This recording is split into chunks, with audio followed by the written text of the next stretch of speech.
Good morning, fellow YouTubers. I was really excited to do a tech video. I do lots of spiritual and political and whatever have you, even coronavirus recently, but I wanted to get back to tech. It's like my bread and butter, meat and potatoes. I love talking tech. What I'm going to talk about now, I just recently picked one up. It's the most amazing phone ever. It's actually an Android phone, 8.1 Android. It's called the Moqi phone or Mochi phone.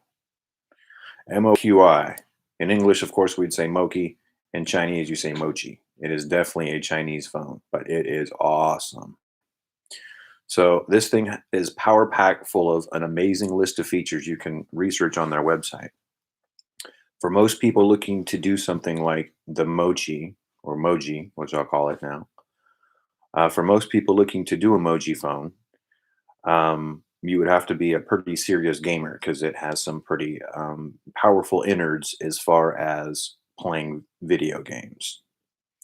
It's got high level graphics chip and CPU processor that makes it just eat up PSP games like they're nothing. I played my PSP games on it like better than I did ever on the PSP. It's an amazing device. It's got a great high quality 1080p high def screen. Anyway, the list goes on. What I wanted to say was the two main shortcomings that people want to mention online as you research the Moji, as I did, was number one, that there was a lack of an R2 and an L2. So you couldn't click the sticks like you can on a regular controller, and you didn't have two triggers up top, basically, like you do on a your average analog controller nowadays, the PlayStation controllers and the Xbox controllers. I found this to be things that were not a problem. And the reason why is number one, the other problem was, let me get back to that before I get back to the number one about that issue. The second issue that people had that they complained about, in addition to the lack of triggers, was that there was no video out from the Mochi to the TV. But in fact, I've come to find through using it now that for $30 purchase of a Chromecast device, which is a small silver dollar size unit that hooks in the HDMI of your TV and is powered to the wall. If you have one of those plugged into your TV, it's only 30 bucks, pretty good deal. You set it up, you can then Chromecast virtually any Android device to that. And so think of as a Chromecast as like a broadcast of whatever's on your Android device, including a phone, including a Moji phone, and it works awesome. They have it built into the menu, actually, of the Moji phone. When you slide it down, you have your options in Android for your Wi-Fi and your Bluetooth, the quick menu, you can turn stuff on and off. Cast is built in there. So they have customized the 8.1 Android software to have a cast ability. So you just hit the button in the cast. It asks you what you want to cast to. You click on that one if you have multiple or there's just one or whatever. You click on the one you want.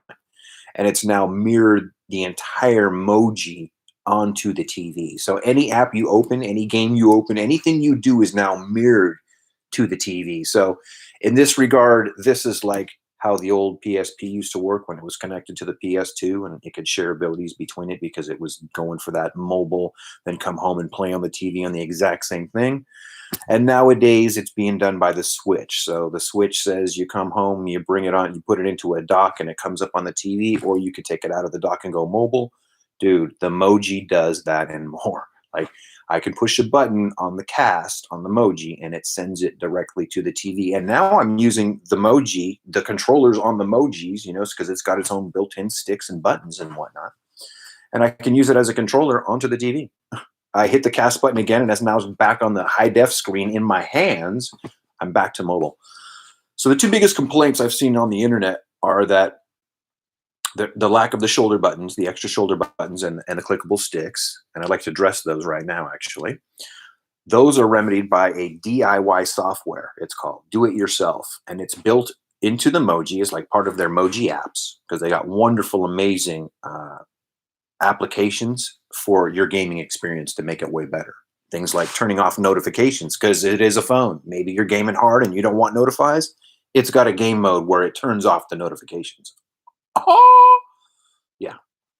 So back to the buttons, the DIY software allows you to open up any single application on the device, anything, any individual game app, any app, your notes, I don't care, whatever Android app you have in there, you can open up that individual app and then assign all of those keys from a analog controller, like your sticks, like your R and L2s. Some games require them in Android. So this gives you the ability to put them on the glass screen as little icons that you can drag around anywhere you want. And you can also drag them off anytime you want into like a recycle bin area. Totally awesome. I'd also like to make this point.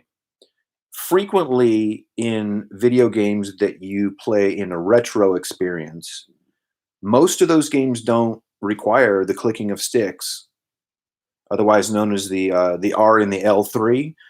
A lot of games don't use those. They don't require those.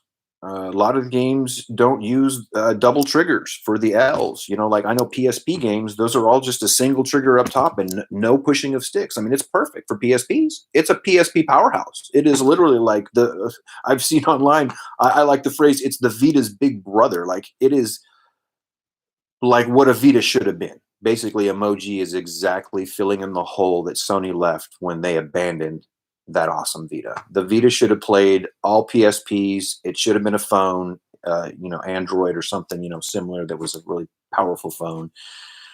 Sony just dropped the ball, man. So the Emoji picked that ball up and scored big time. I'm telling you, this thing is amazing. So I can drag these little DIY icons anywhere on the screen I want for clicking of the sticks and the L2 and R2, which are very infrequently used, I might add.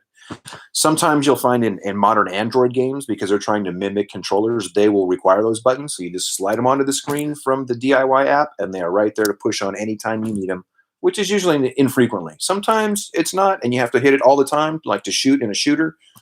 But whatever, it's still there and it still works amazingly. It's wonderful to have that in addition to the other buttons that you use on the thing as a controller. I mean, it is just amazing. So the second point was the people were complaining about the fact that it was not like a Switch and didn't have any kind of video out. Now, the only benefit I could say to the video out would be that you'd have a cleaner way of getting out to your TV, because the Chromecast can introduce a little bit of lag and latency, especially if you're playing video games. I noticed that for sure when I put it on and started playing video games on it, like Call of Duty Mobile. I've been playing the heck out of that recently. I've been playing a lot of the PSP because, like I said, this is a PSP champion, powerhouse, eats anything. You throw any of the God of Wars, and it's flawless. You can turn it up 2 times and 3 times the resolution of the game and play it like butter.